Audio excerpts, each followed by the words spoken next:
Well, welcome to the Montague Barker Lecture Series. This is the second in a series on various issues in terms of Christianity in China, and especially the changes and shifts that have been taking place in China over the last 20 to 30 years. Last week we had Gordon-Conwell of Purdue University. He was talking about the awakening in the Church of China that took place post-Tiananmen, and that many of the demonstrators that were in the square when they fled China went on to become Christian and also leaders in the Christian movement internationally. The other thing that Yang Penggang brought out is how they represented a truly indigenous Chinese from the ground up church that doesn't fit any of the easy kind of cubby holes that people put into it's just a Western implant or that kind of thing. And that's really important when you understand Chinese Christianity, because it is truly Chinese Christianity. It is a church that is fully at home within the Chinese framework. It also has changed, and Hannah and I were talking about this earlier. My research was on a guy named Wang, and at that time the church wanted kind of to withdraw and to be left alone and just wanted to be, the state wouldn't allow that. But there's been a shift, and we're going to see this in Hannah's looking at Wang Yi, and then also with Lian Xi of Duke University, who will speaking at the end, who's going to talk about He Guanghu, who's at Beijing University, when it's much more an interface church with the state and society, for good or for ill, as well here in terms of Wang Yi. And I'm in between all that. I'm next week, and I'm going to be looking at the Xi Jinping era and how different ideological groups in China fared out of that. In 2013, we had a conference where we had New Left, New Confucian, liberal and Christian scholars from China, and also other China scholars here at OCMS. And they have all fared differently from 2013 to the present. So I'm going to take a look at that and talk about what are the implications both of the church and state in China today. But we're so pleased to have Hannah Nation joining us for her lecture. And Hannah serves as managing director of the Center for House Church Theology. She's a graduate of Gordon-Conwell Theological Seminary and currently a doctoral student in world Christianity at the University of Edinburgh, being supervised by our good friend Alex Chow, who is up at Edinburgh. And with that, I turn it over to you. Yeah. Well, thank you all for having me. It's a joy to be here in this beautiful building. I didn't realize it was so beautiful, so thank you. So I'm going to start with just toggling back and forth between two different slides. And I don't know how familiar everyone in the room is with China and the Chinese context. So for some of you, images like these may be very familiar. For some of you, maybe not. But I find it to be helpful for a lot of the audiences that I speak to because we're such visual people, and it's helpful to have correct visuals of who I'm talking about and the context that I'm talking about. So I'm just going to show you two images, take a moment, kind of take them in, and then I'm just going to ask what you see, particularly what are some of the differences between this. So hopefully this will work. There we go. There you go. So here's the first image.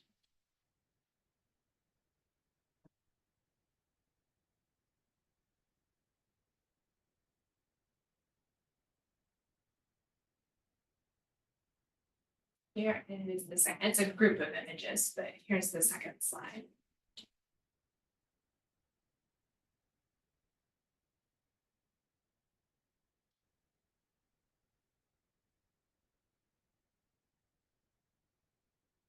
And I can go back and forth between the two, but I'm just curious to hear any thoughts or observations you have between them and what you see either that's similar between the two images or different between them.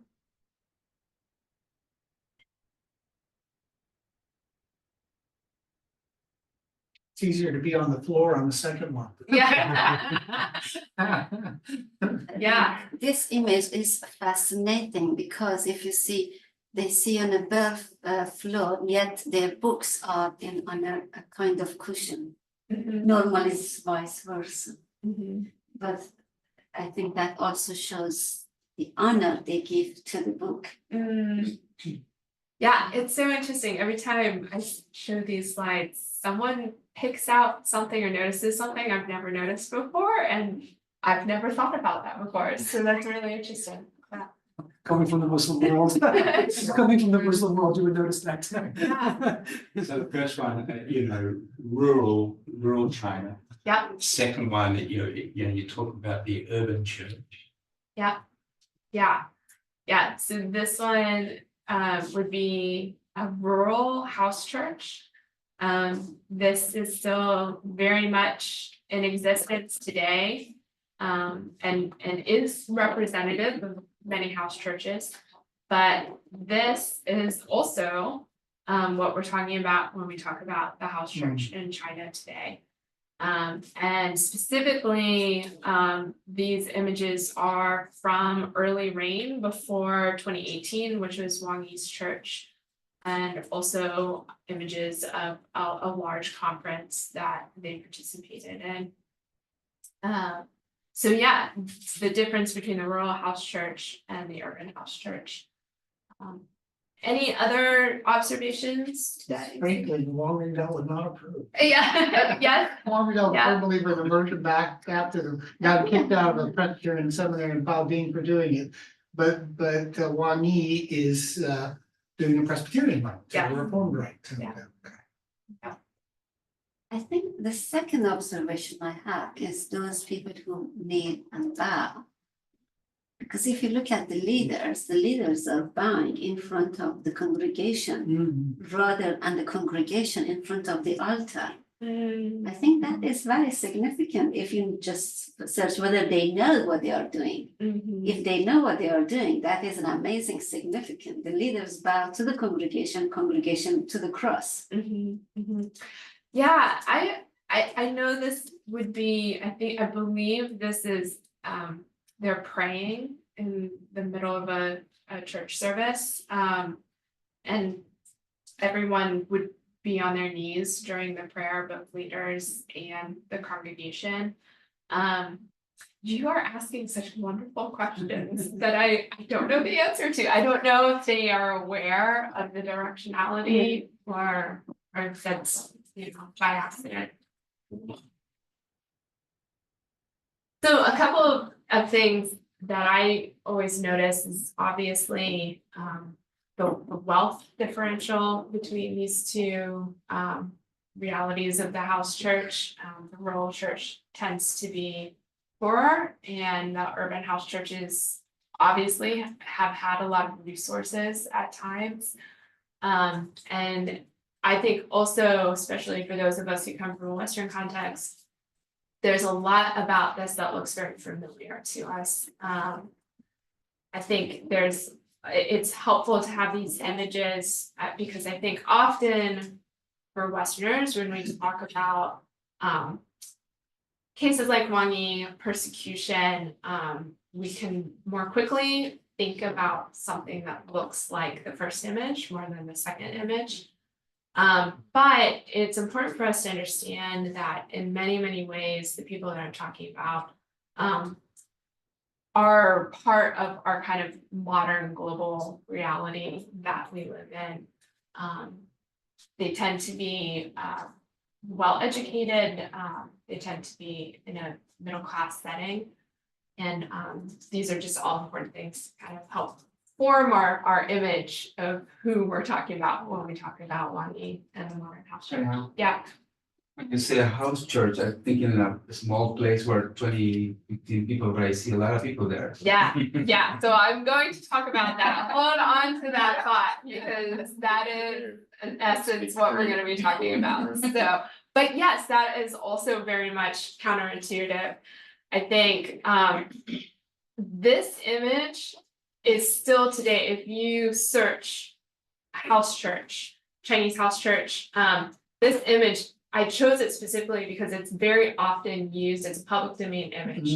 And so it's very often used by news outlets like the BBC or the New York Times or various different news outlets. They will use this image in articles talking about situations with Chinese house church. And I always have very complex thoughts and feelings about that because sometimes it is appropriate to use this image. And there are many, many times when it does not accurately represent what we're talking about. But I think this is the image that people have in their minds when we talk about the Chinese house church in China today. So with that, I want to talk about Wang. He is a pastor who's currently incarcerated in China.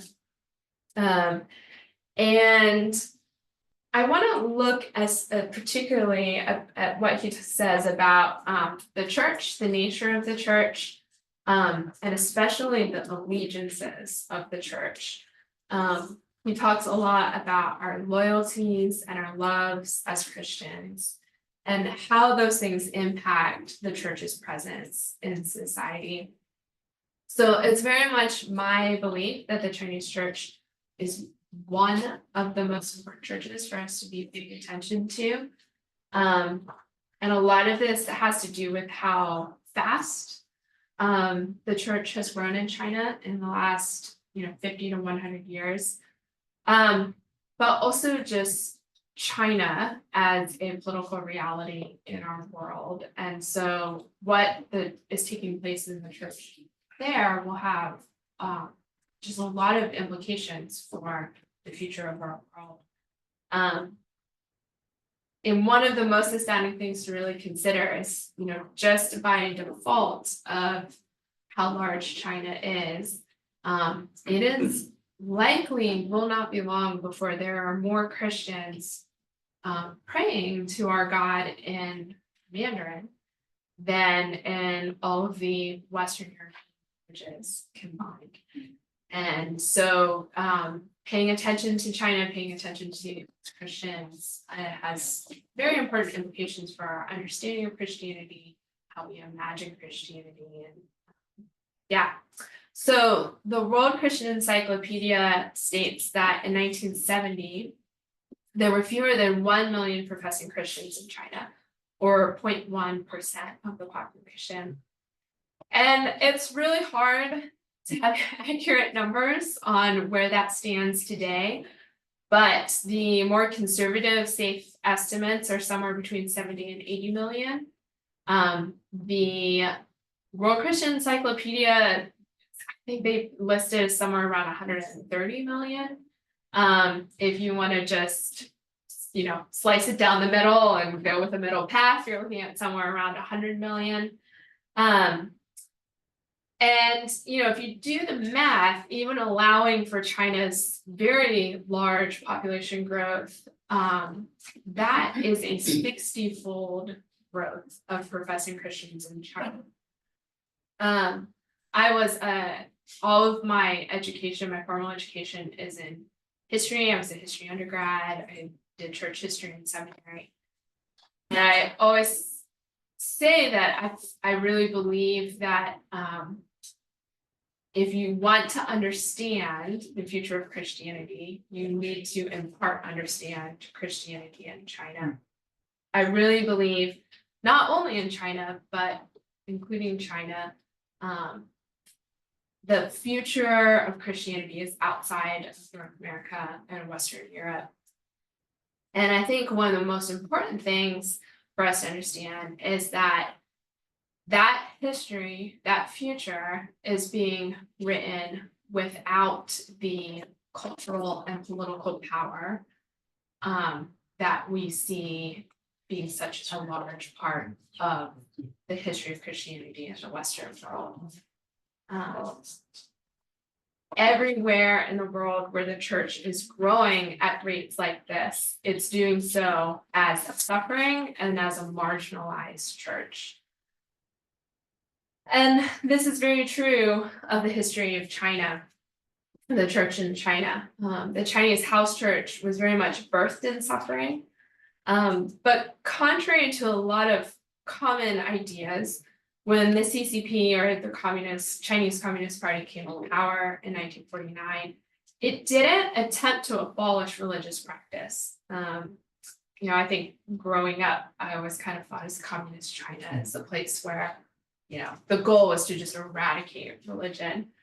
And that could definitely be said to be true of certain parts of the CCP's history, for sure, parts of the Cultural Revolution. But generally speaking, the CCP's goal has really not been to end religious life in China, but to oversee it and to regulate it, and to bring it into the CCP's vision and goals for China.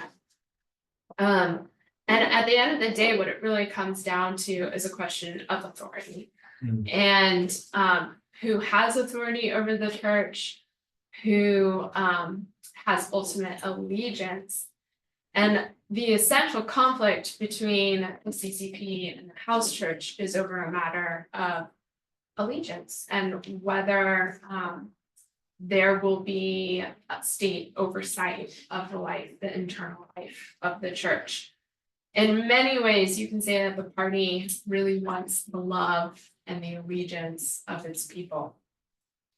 And so for a lot of the history of Christianity in China, there is this question of, can you love God and country?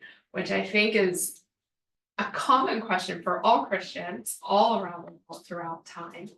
But China has a lot of very interesting history and kind of, I think, insights onto these questions.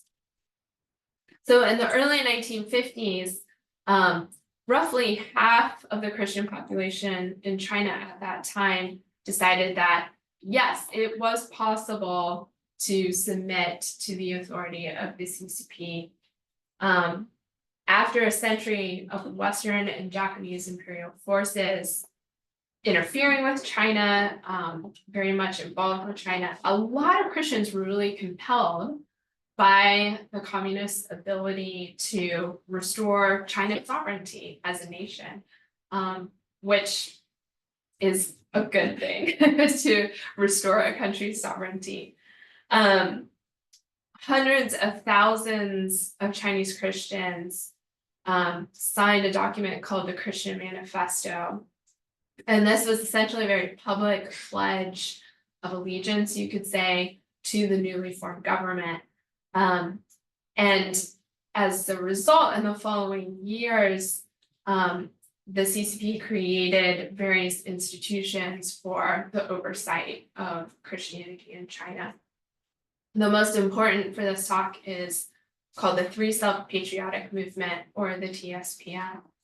And it's a very complex institution. It has a very complex history.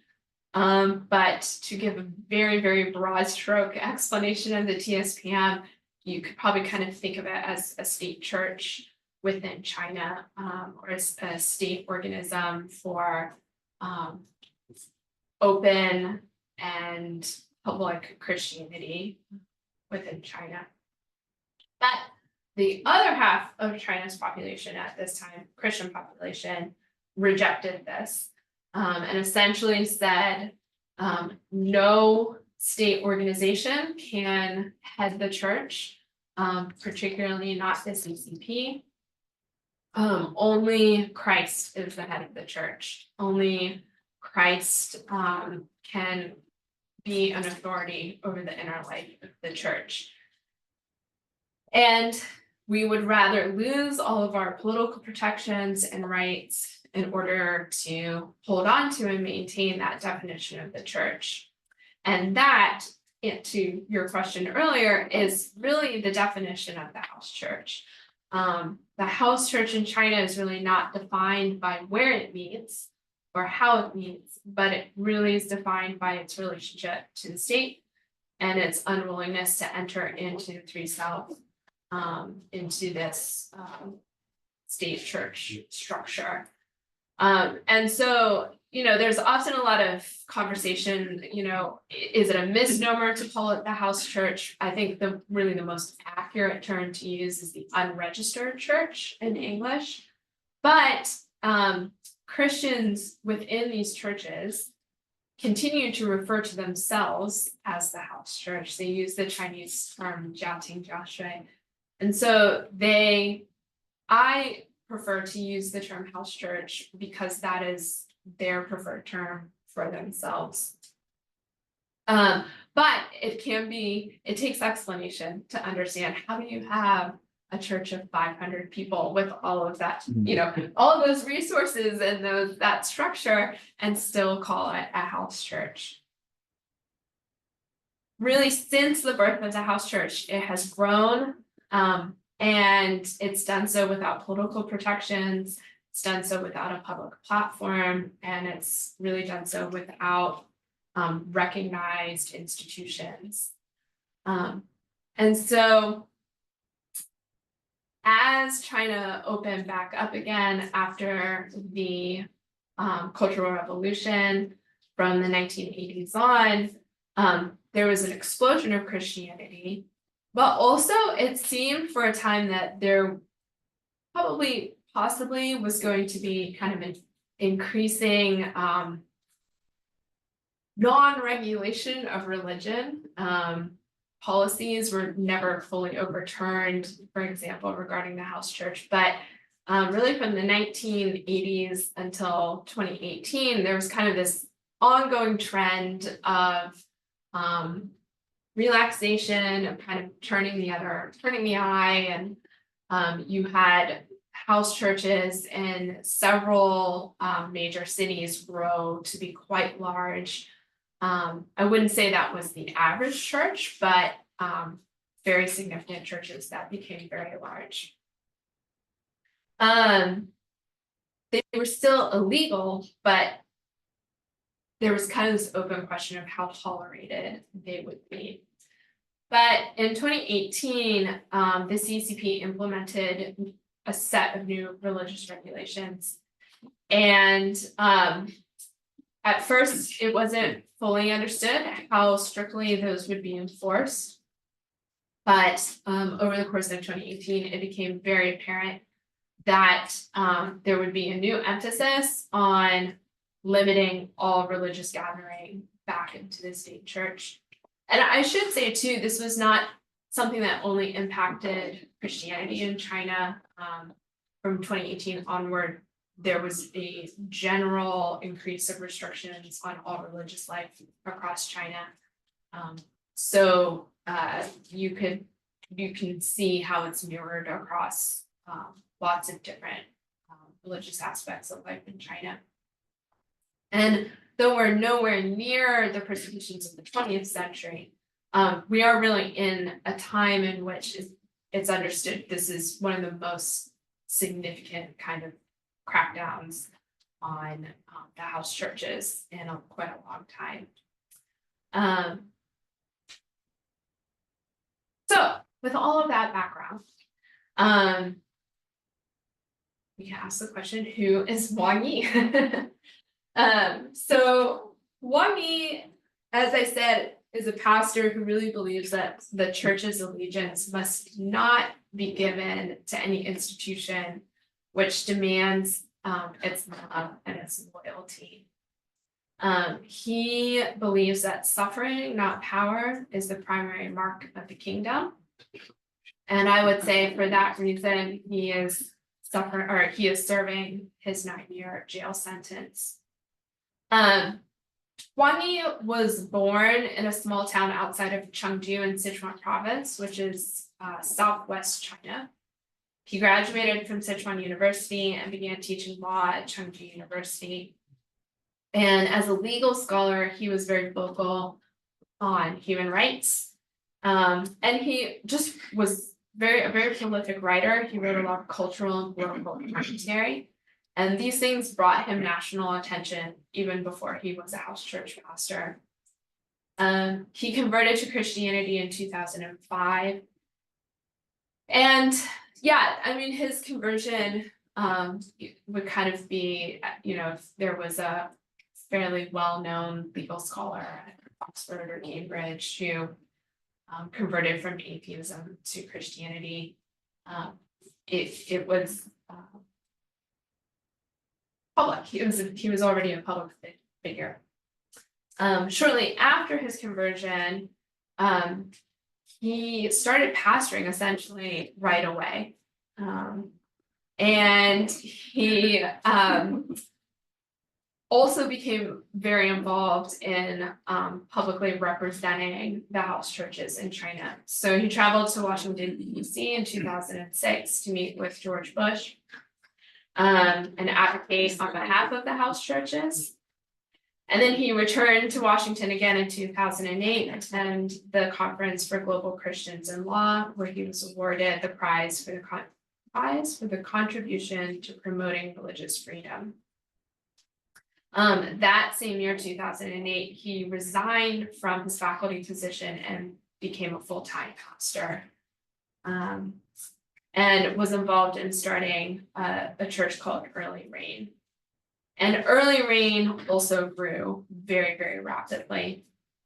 In 2011, he was ordained as a Presbyterian minister, and he was very influential in beginning one of China's first indigenous unregistered house church presbyteries. By 2018, when the religious regulations came into effect, Early Rain had grown to estimates of around 600 on a Sunday morning members and probably around 800 attendees on the Sunday morning. So very, very large church for China. Not only that, but they had planted multiple new churches, not only across Chengdu, but in other areas of China as well. And along with other local churches, they had started a whole system of Christian education from primary school all the way through postgraduate seminary. They were very involved in different mercy ministries, justice advocacy, basic social services. There are very few social safety nets in China, and so they were very involved in a lot of these different efforts. But they also were in conflict with authorities throughout all of this. Most house churches experience some degree of conflict with local authorities. But beginning in 2018, it became clear that Early Rain would probably receive some pretty significant conflict with the CCP. In May of 2018, Wang was arrested and detained for 24 hours. And for a lot of people, that was a very clear sign that something more significant was coming. In December of 2018, Early Rain was essentially attacked. It's probably the best way to summarize everything that happened. It was a very large orchestrated campaign of arrest and harassment that broke out.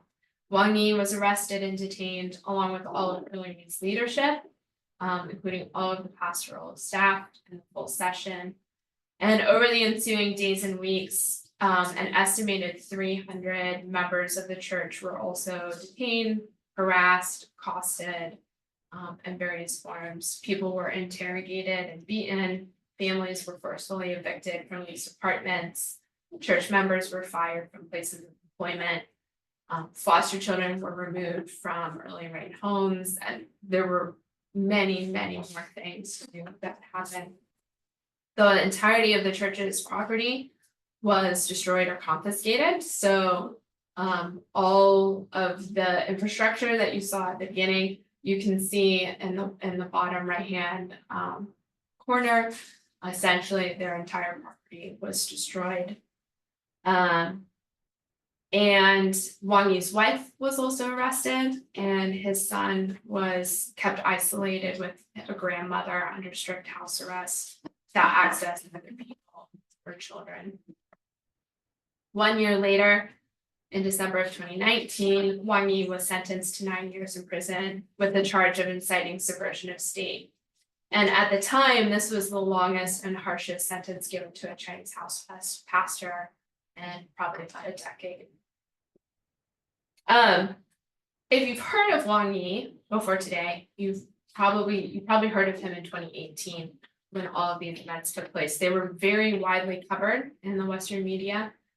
And in part because he wrote a final statement to be released if he was held for longer than 48 hours called My Declaration of Faithful Disobedience, which after 48 hours, Early Rain Session released, and it was translated and shared globally. It's a pretty incredible statement on his beliefs and actions. And I think many have talked about it in comparison with Martin Luther King Jr.'s letter from Birmingham jail or some of Bonhoeffer's writings. It's definitely worth reading and kind of sitting with and mulling over. But it also, I think, it's a short statement, and I think it can be helpful to have a little more context for his fuller thought when trying to understand what he's really saying in that statement. So my hope today is to try to give a summary or some systematizing of his thinking, because he's not a systematic writer. He's written a lot, but most of what he's written is in the form of letters to his congregation or talks or sermons, blog posts. And so it can be helpful to try to more systematically understand what is not necessarily a systematic outworking of his thought. But I think kind of, one of the central questions is, if the party isn't trying to stop religion from existing in China, then why does it care so much about this one church that it would orchestrate such a massive attack on it? And I really believe, again, that the answer comes down to allegiance and loyalty.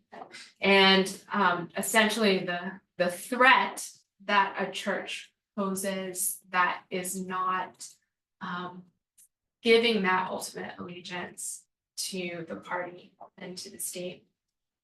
Really, from the point that China first collided with the West in the 19th century, all the way until today, questions about the nation's identity, sovereignty, and final destiny have figured very prominently in Chinese thought. And I think in so many ways, China's search for its identity and the CCP's answers to those questions really are best understood as eschatological questions. They're questions about the final destiny of China, the final end goal of China. The question that matters for the party is not whether you believe in God, but rather whether your church is loyal to the vision for China that the party offers, whether your church submits to the end destiny for China that the party wants. And this is what Wang Yi recognizes and writes about so abundantly. For Wang Yi, the question of church and state only matters inasmuch as it discusses to where the Chinese people are going throughout all of time. For Wang Yi, the conflict between Early Rain and the CCP is really primarily a spiritual conflict taking place within a very real eschatological realm. And that's not to say that Wang Yi and Early Rain are otherworldly or separatists. As I've already mentioned, they were very active in various social endeavors in Chengdu.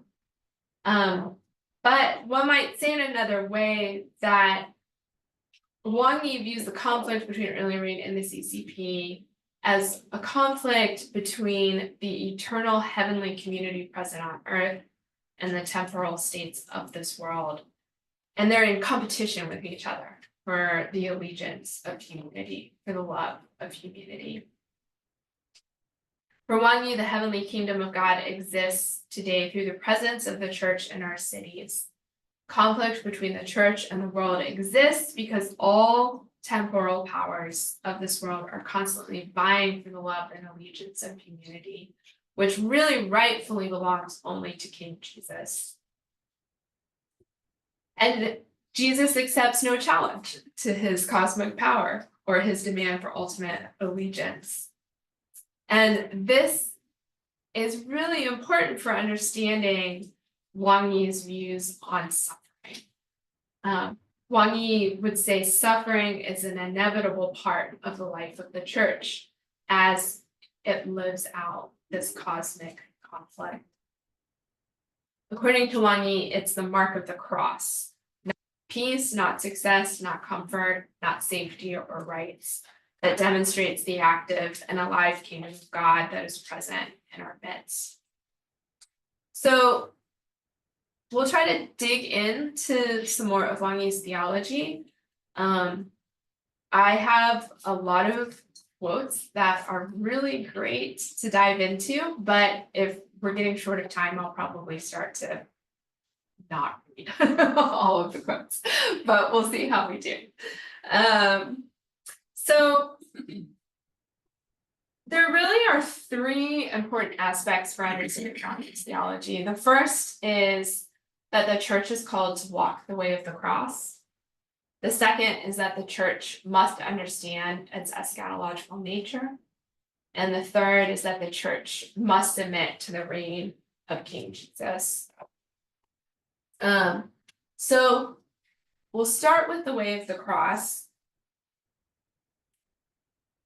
Wang Yi really believes that this aspect in particular is one of the most important distinctives of House Church Christianity in China. And not only is it's distinctive, but it's crucial for its public witness or public witness within China. Along with many other house church pastors, Wang Yi goes so far as insisting that walking the way of the cross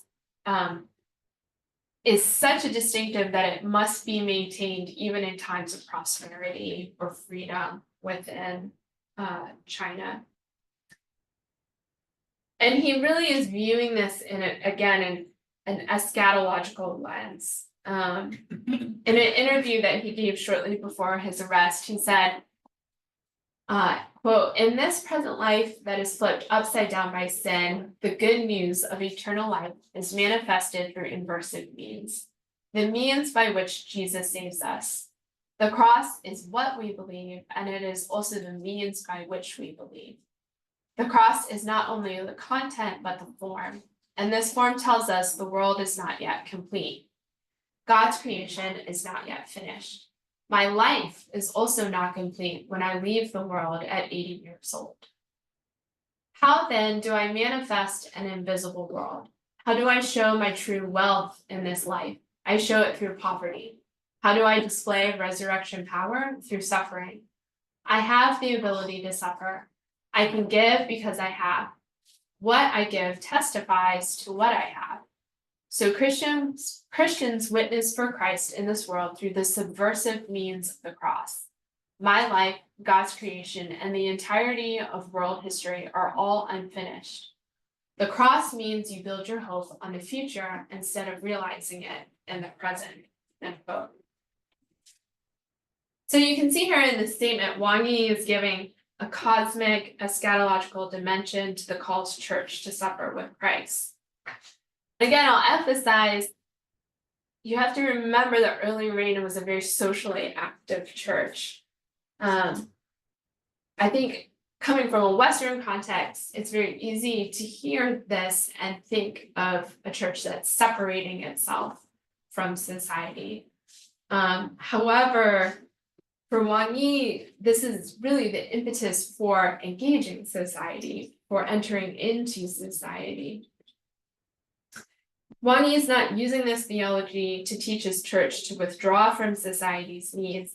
Instead, what he's saying is that this is a reminder that there is abundant work to do, and it won't be done until the end of time.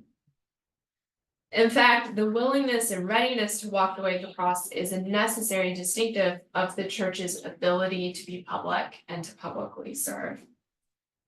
Wang argues that the church fails to participate in the life of Christ and really denies his lordship if it lacks the willingness to be known and identified by suffering. And I think this is a complex thought, and he has a lot of different aspects to it, so I'm going to try to flesh that out. First, he says this because he argues that the church is commanded to partake in the suffering of the broader world as an act of burden sharing. Wang and early rain were really deeply impacted by the Sichuan earthquake of 2008.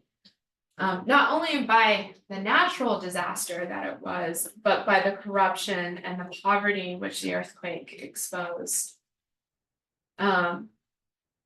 As I mentioned earlier, about 6 months before his final arrest in May of 2018, he had been detained for 24 hours. And that happened because Early Rain was planning to hold a memorial service for the earthquake on the 10-year anniversary. And the authorities wanted to stop that from taking place.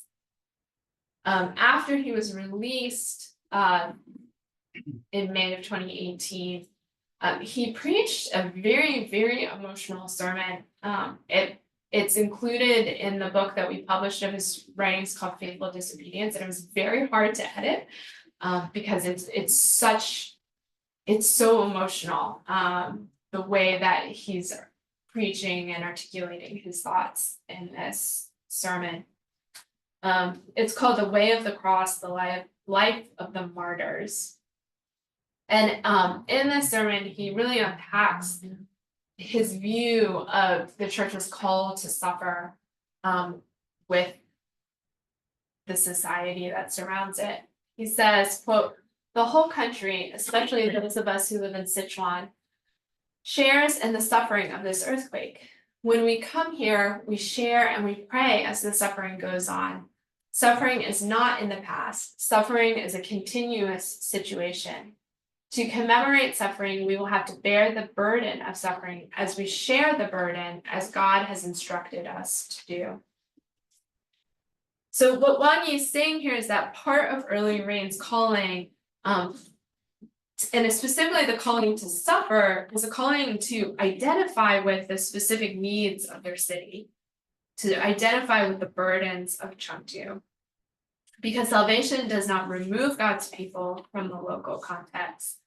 Rather, instead, it calls them to suffer alongside their local realities. The second aspect of Wang's thoughts on walking the way of the cross is that this is a good thing for the church, that it purifies the church, and it keeps the church's mission pure. He argues, quote, "The church should never give up her most important assets. They are not church properties or financial deposits, but what God has given to us, the mysteries which are the holy doctrines given to us by our Lord, the holy offices and the holy sacraments," end quote. According to Wang, when there is opposition, churches ought to be willing to give up their civil rights, legal stature, physical property, and money. But what they must never give up is their doctrine, the sacraments, and the offices of the church, all of which are very much contested within China's new religious regulations. Third, walking the way of the cross is a corporate act. It is not an individualistic act. And I think this is something that is much easier for Christians in the majority of the world to understand, but this is very, very hard for, I'm an American, for my Americans and others in the Western world.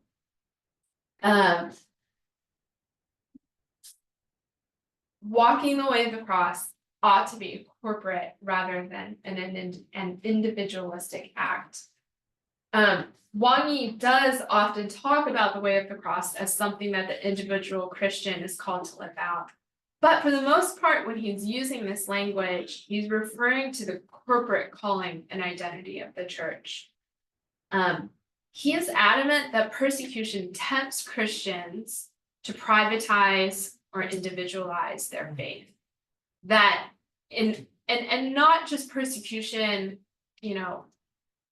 big persecution has happened to Wang Yi and many in the Chinese context, but when we feel pressure as Christians, when we feel social pressure as Christians, the temptation is to make our faith private. But the right response, according to Wang Yi, is to maintain a corporate faith and to accept the suffering that it entails. In one interview he granted,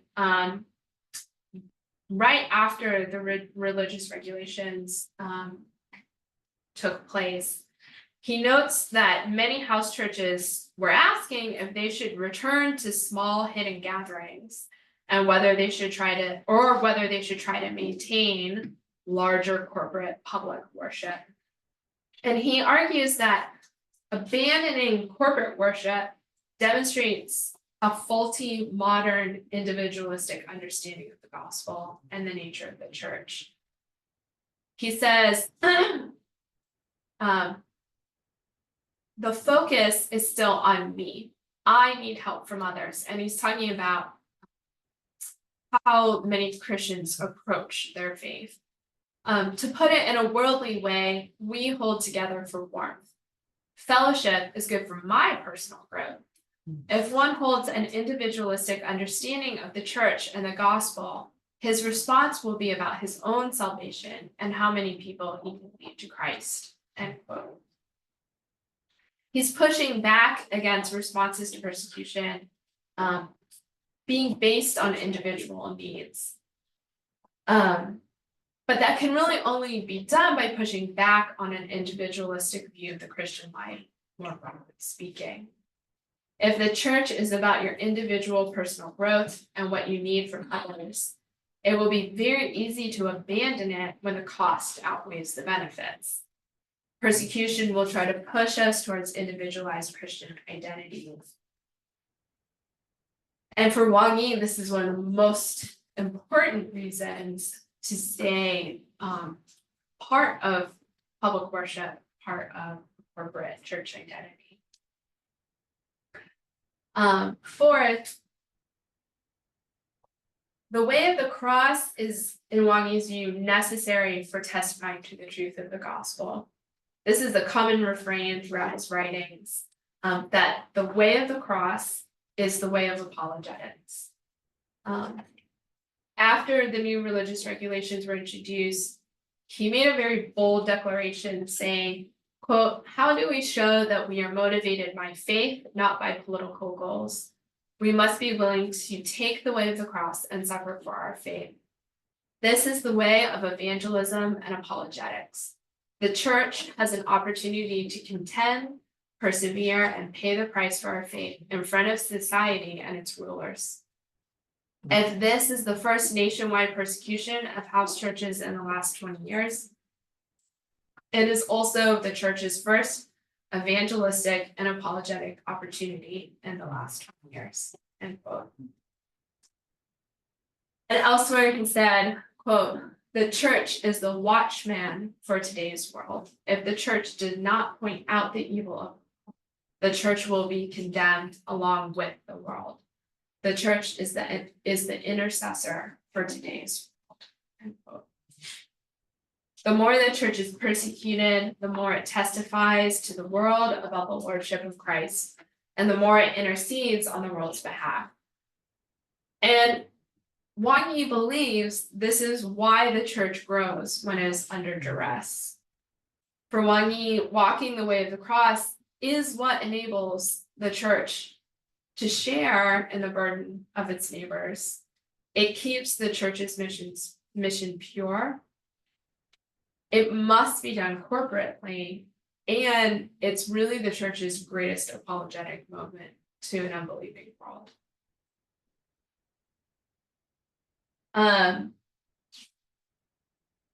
sake of time, I'm gonna pass over my next point, which is that the church is eschatological. I think that comes out in all of his writings. But essentially, he really looks at the conflict between the house churches and the CCP. And he basically says, this is a conflict over where we all think China is headed and what the end destiny for China is. I'm going to it can probably be best summed up. He says,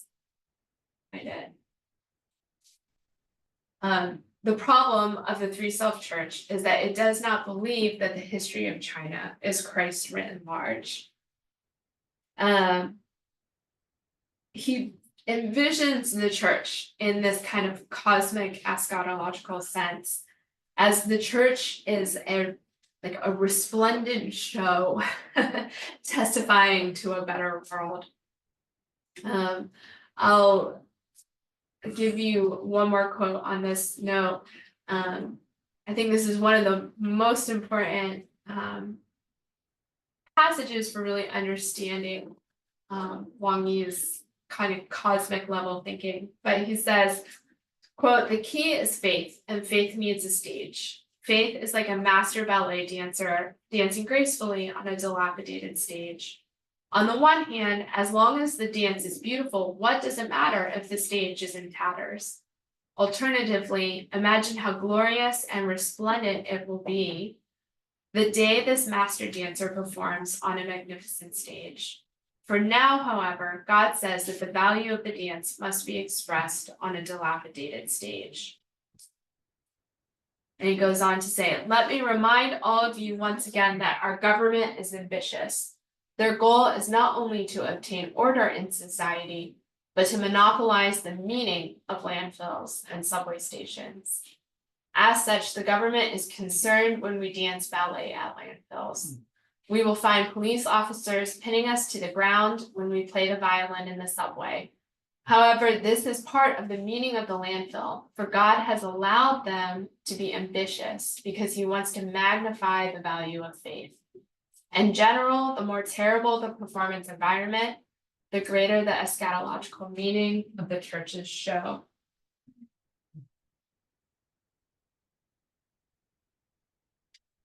For Wang Yi, this idea of the church's show in this world is so it's so crucial for understanding his statement of which is called "My Faithful Disobedience," because in that statement he says, "I am not contending for civil rights," and a lot of people have really kind of stopped there and said, "Is that true? is that accurate?"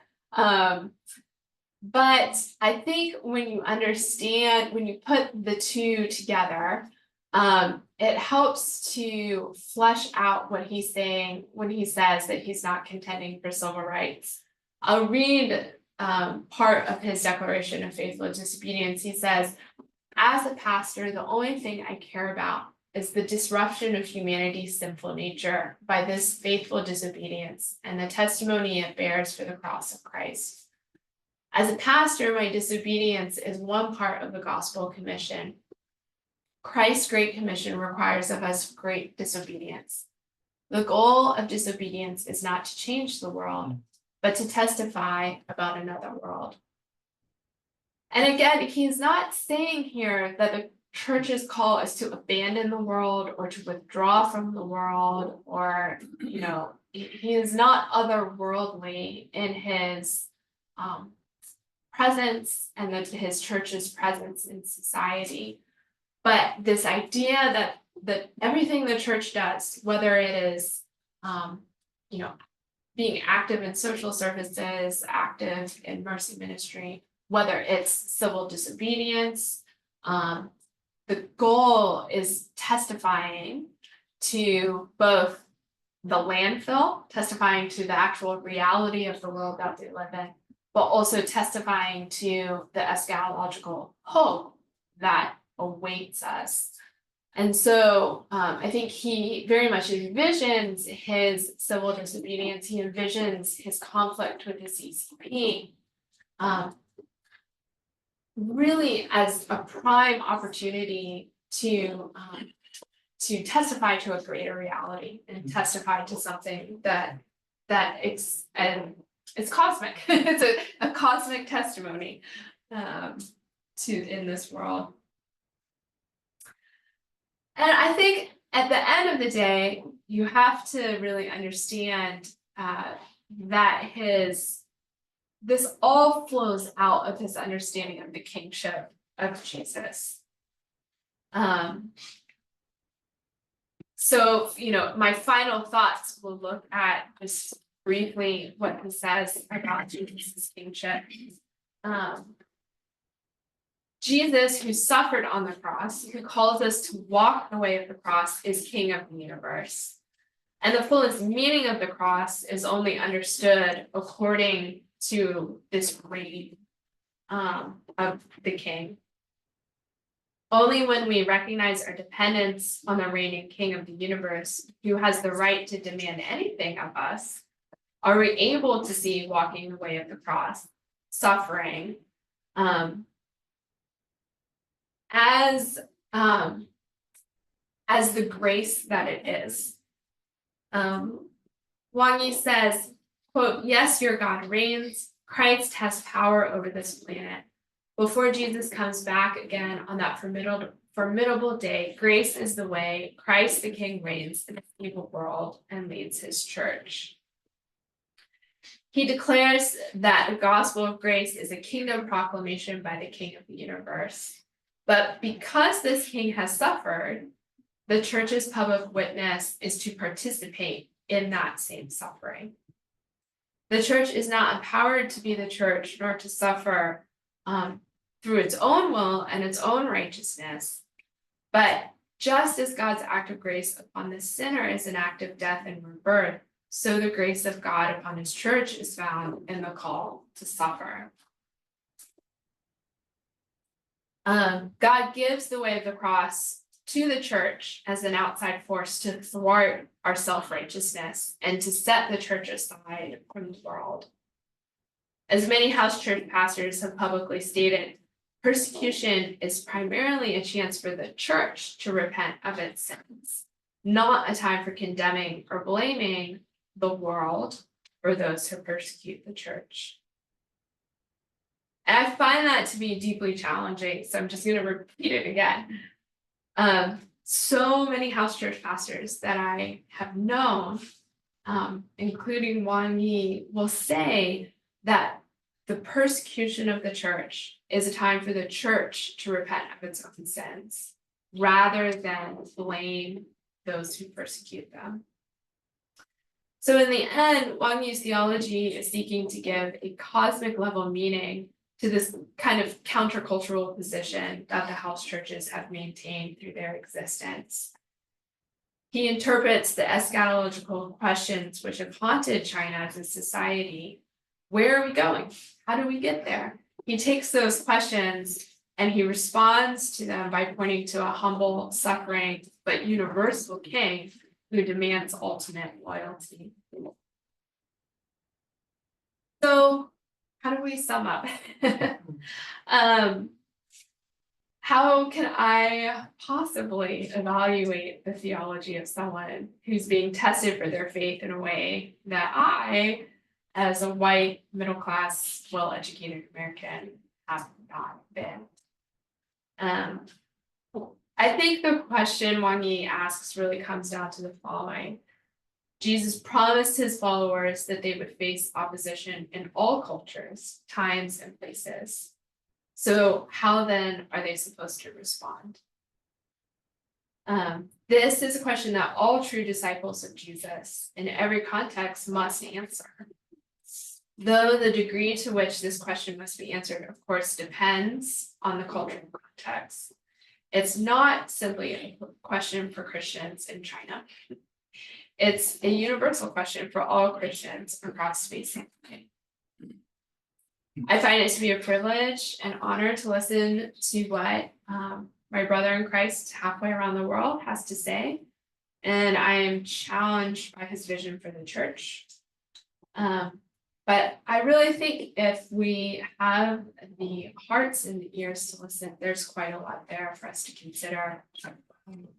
So thank you for your time, and I'm happy to answer any questions. Let's put our hands together. If you're online and you want to ask or make a comment or ask a question, at the bottom of your screen, there's a reactions button. Push that and it says raise your hand, and I will see that. And I will recognize you, and you can unmute and ask Hannah a question. I'll begin the questions.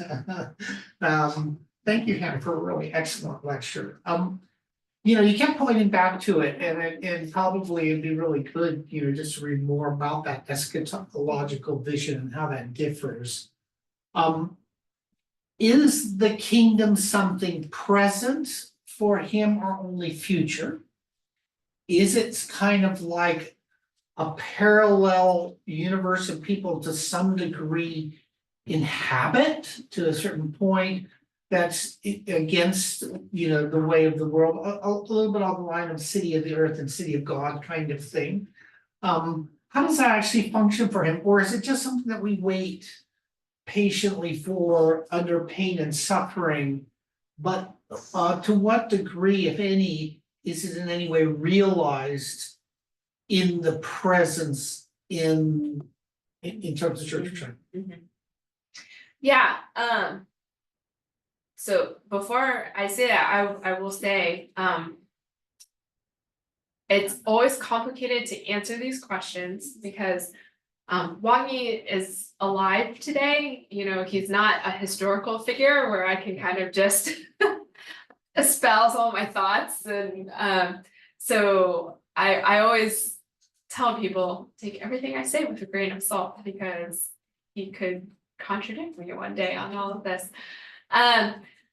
To my best understanding, the kingdom is very much a reality today, and it is very much present in the world today. It is present in and through the church.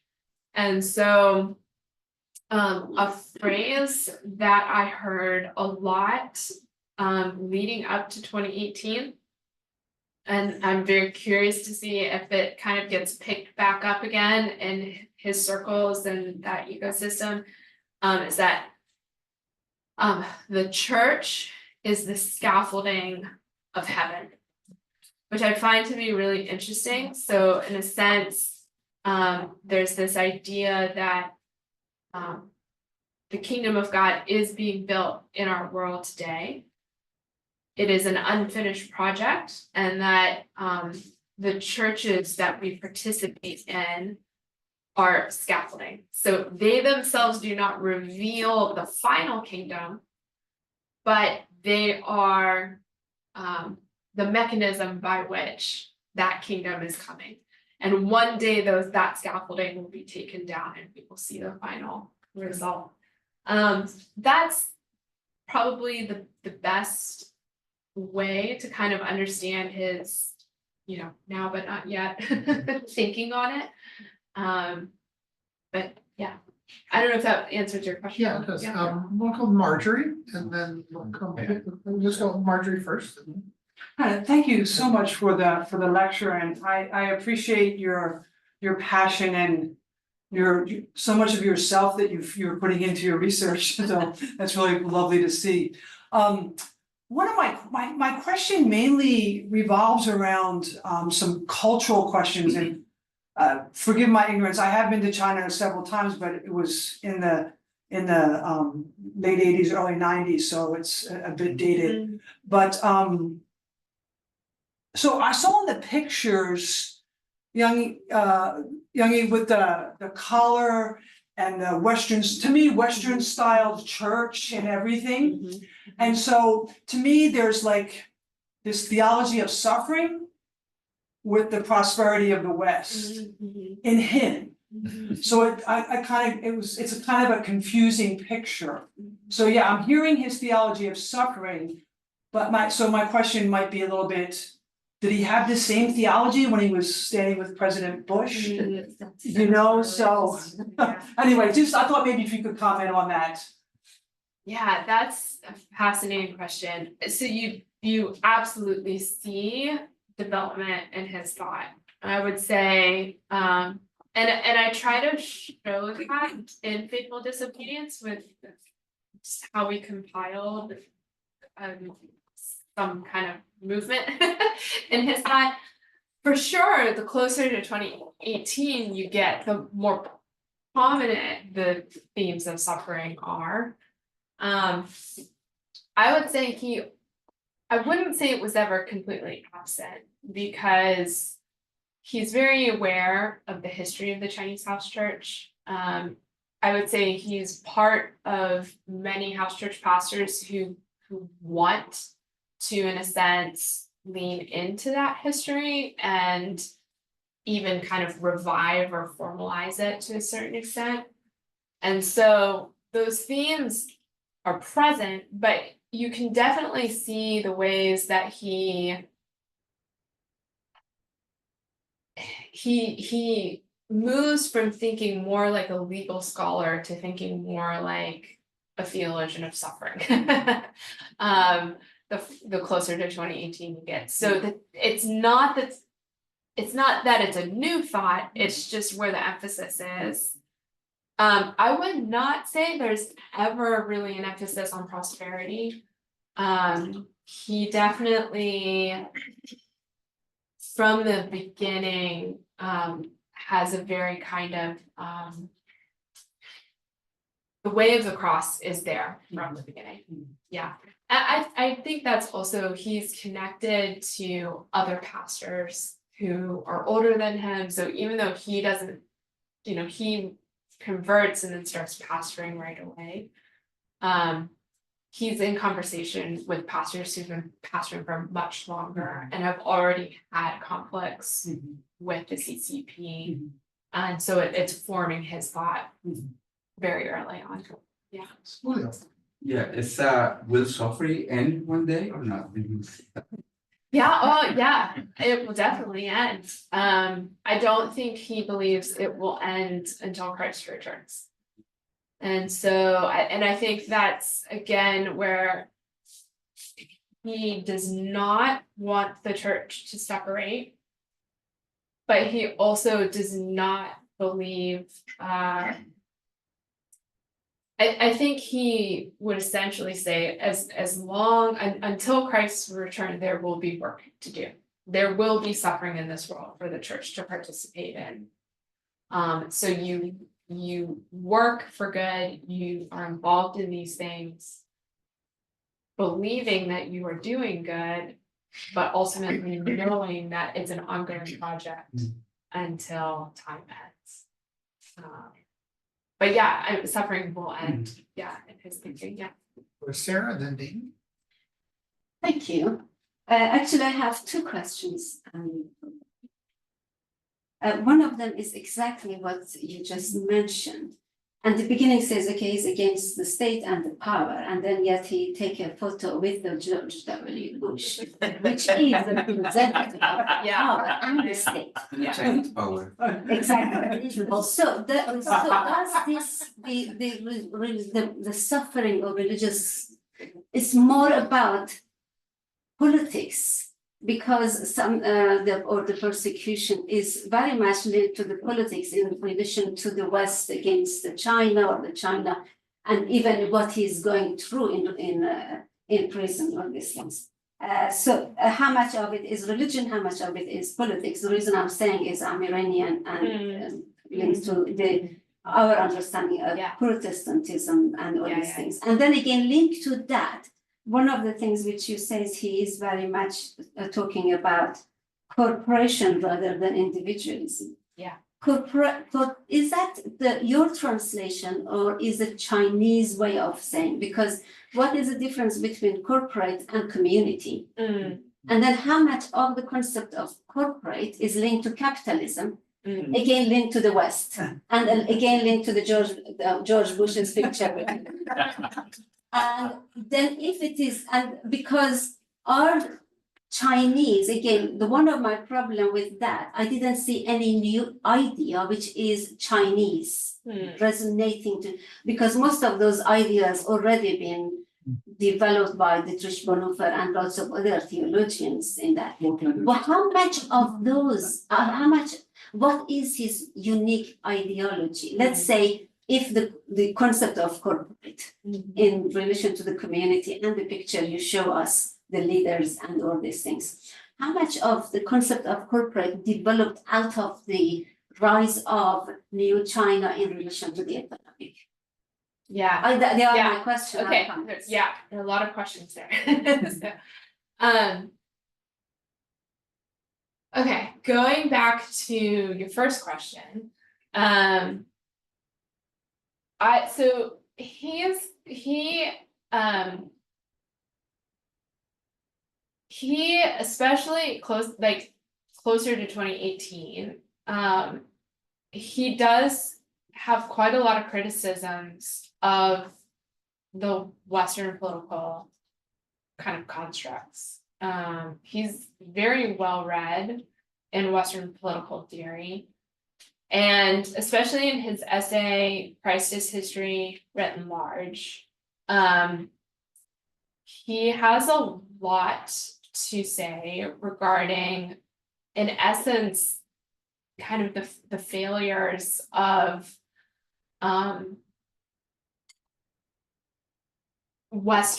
modern Western church state theology.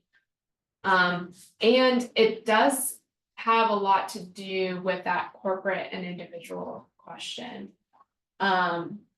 He's very, he in essence would say, the kind of greatest influence of, Western political thought is this individualized view of these matters. And so I think if you wanted to kind of delve into some of those things more, that is where I would point you to that essay. Part of what's difficult is, I would say some of the most interesting things he wrote in the last year before his arrest. And I would say in the last year, he was, that's when you get a lot of these themes of the corporate rather than individual response. Corporate and community, I know. Yeah, so he's talking about the corporate church. So he's not talking about, he's talking about essentially, I wouldn't say he's talking about community as much as he's talking about like the corporate presence and identity of the church. And that would be the most accurate translation. So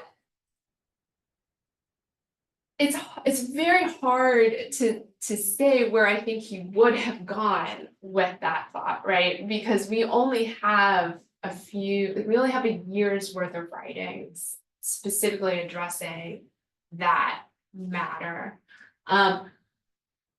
For sure, you cannot look at Wang and study his thinking without recognizing his formal legal training, which was very much influenced by Western political thought. I mean, he's referencing Hobbes and, Enlightenment legal theory in his work. So clearly there's an influence there. At the same time, he's critiquing it though. And so he's, I think where you see something that is particularly Chinese or explicitly Chinese, that he's trying to bring to it, is that he wants the church's identity to move beyond the individual Christian. Whether he does that or not can be up for debate, but I would say that's what he's trying to do or what he wants to do. Because what he does not want, what he does not want is for the house churches to return in his mind to a time where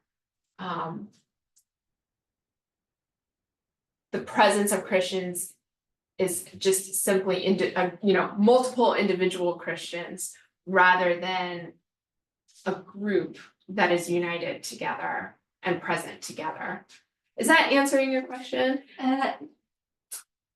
No, my question mainly was, why does he use the language of corporate in relation to, because not individualism itself, in relation to, because corporate is very business economic language in relation to the community. Why does he doesn't use community? I'm just trying to know where is the root of his understanding of corporate? Is the Chinese root of understanding corporate in relation to the rise of the economic and then using this rather than, because using community is very different than corporate.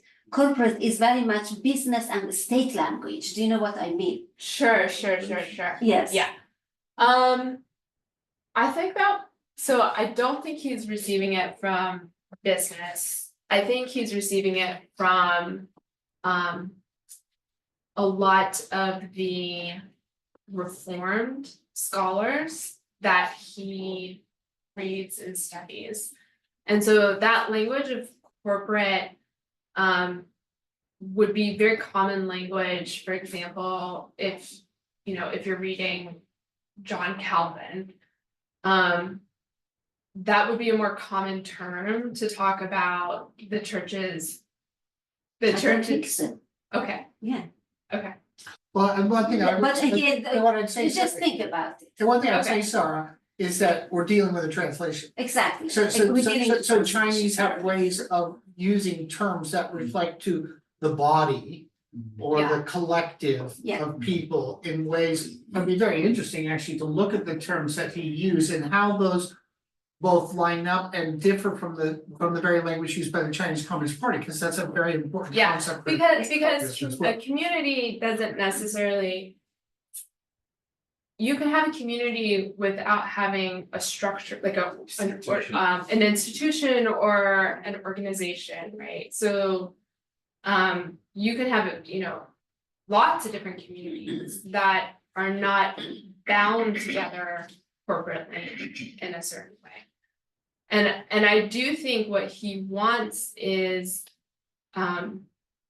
churches that are bound together more strongly than kind of a sense of community, if that makes sense. And so, and you have to remember he's a Presbyterian.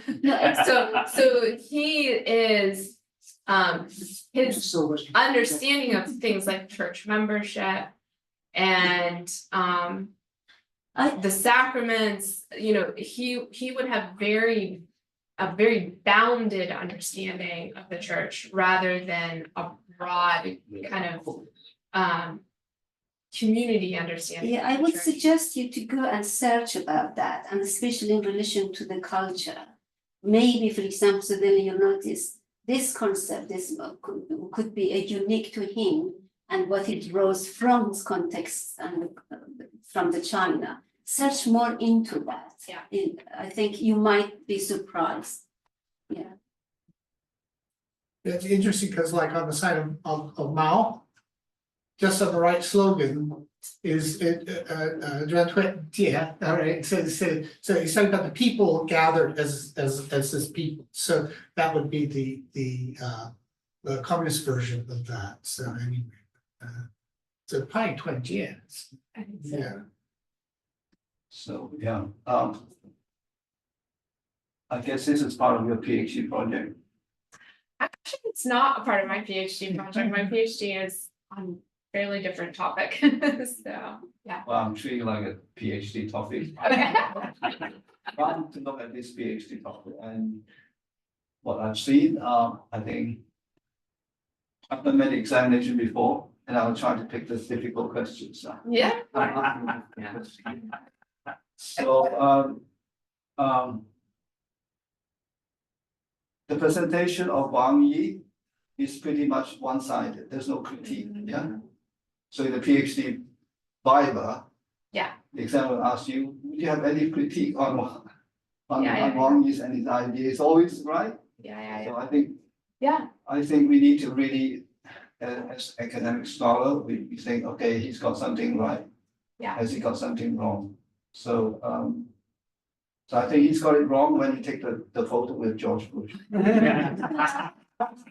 Because we want to be famous, we want to not get into unnecessary trouble with the CCP. He should have known not to wait there. Yeah. That is actually disastrous. Actually, it's not a smart move at all. You may get some, I don't know, publicity for various reasons. But for the reason of really working in China without unnecessary trouble. Yeah. I mean, trouble will come, but there's some trouble which can be avoided. Sure. Smart enough, don't take a picture. Number one. Number two is, I mean, that's been mentioned. Number two is, and another critique on him, that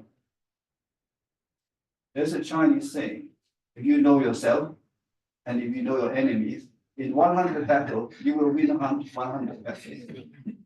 Should be. Yeah, so see, you gotta think what Xi Jinping and the CCP are thinking in order to win the battle. You can't just think on your side, on all the Western theology that you imported, all the Western legal framework. If you don't look at what they're thinking in their shoes, put yourself in their shoes. If he's smart enough, he will have to think about 100 years of Chinese history. Very, very painful history. Yeah. And Xi Jinping is now seeing issues. Well, we got our country back on our feet again. Are we going to lose?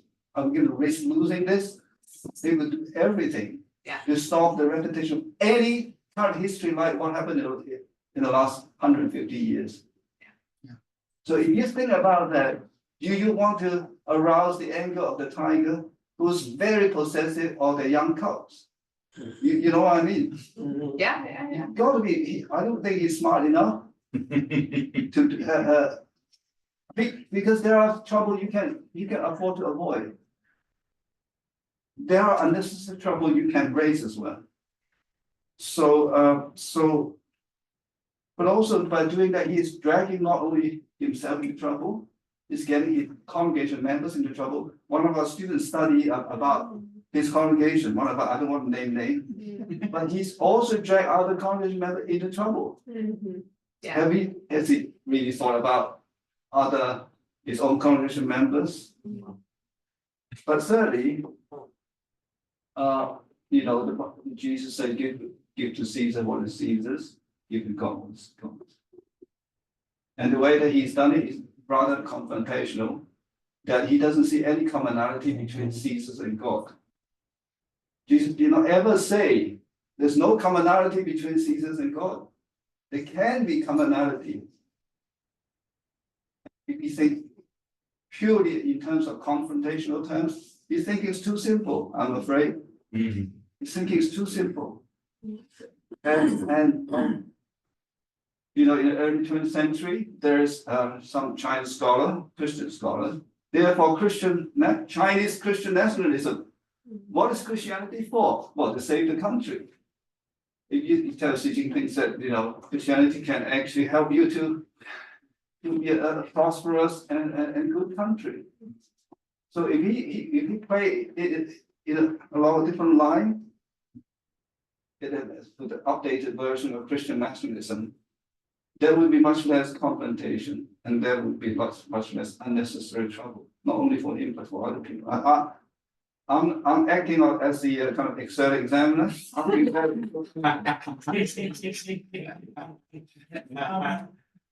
Fran, No, is there any answer or? or do you want? Oh. One comment, one question. Are you asking what my Well, would you- critiques are, yeah. or? Yeah. I mean, well, I guess I should say, first off, this is not a PhD. My work with this has essentially been to share a set of primary documents in English with the Western world. And I've been very clear about that. I have for sure points of disagreement with Wang. I don't know that I would agree, for example, with everything he says about the Three Self Church or the TSPM.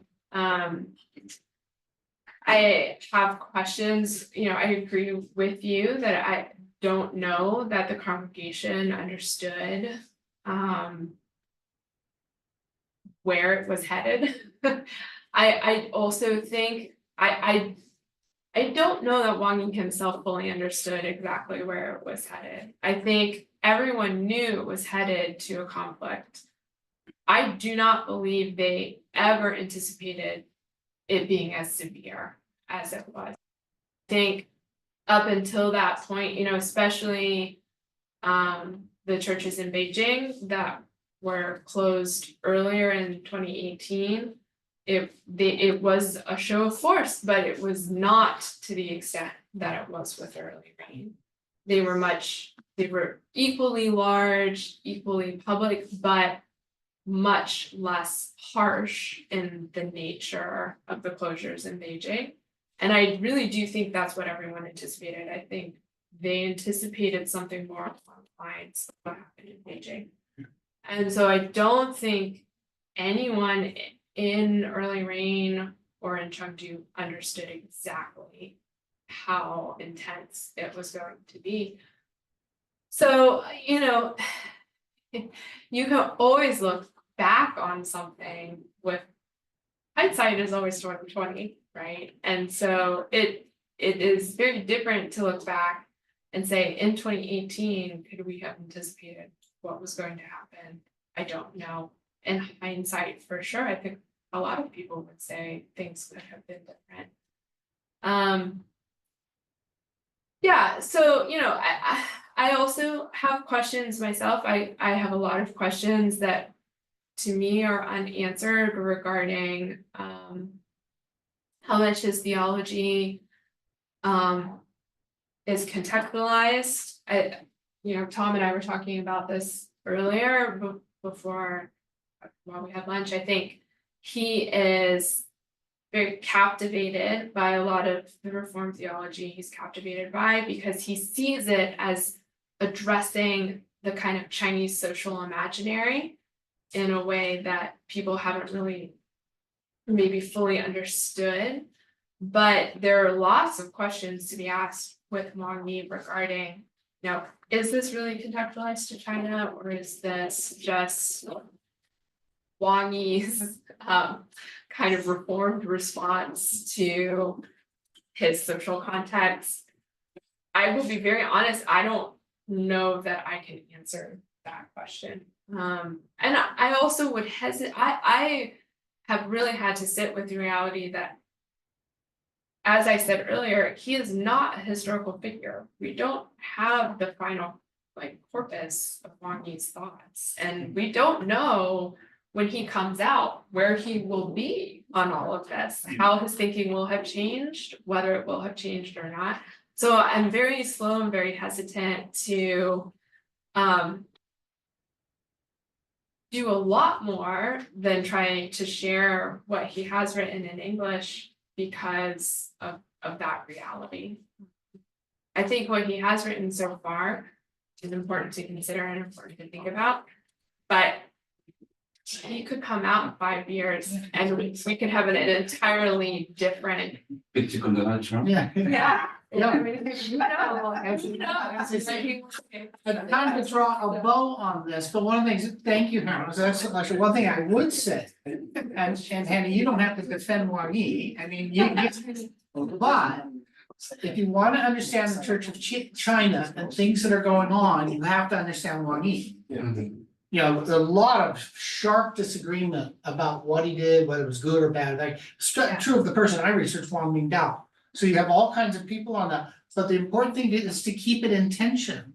because the turn that Wang Yi and up in Beijing that Jen Tianming made was a much more public face of the church with questions posed. As you noted, Damon, that represented some horrific consequences, may not have been the wisest path forward. But you cannot understand the Church of China today and all that went on without that period of time. So I would hold that, and thank you, Hannah, for bringing that forward, because it's absolutely a critical piece of the puzzle. When you look at what Yang Fenggang shared last week and what Hannah shared this week, what I'm gonna share in the next week, and what Li Xian will, Hug Wang Hu is a completely different approach, or Liu Xiaofeng. But whatever, a major part of the puzzle of putting all this together involves Wang Yi. And so thank you, Hannah, for bringing it. It was so excellently. And let's put our. What is your PhD research? It's completely different. It's very I'm gonna different. end this meeting, though, so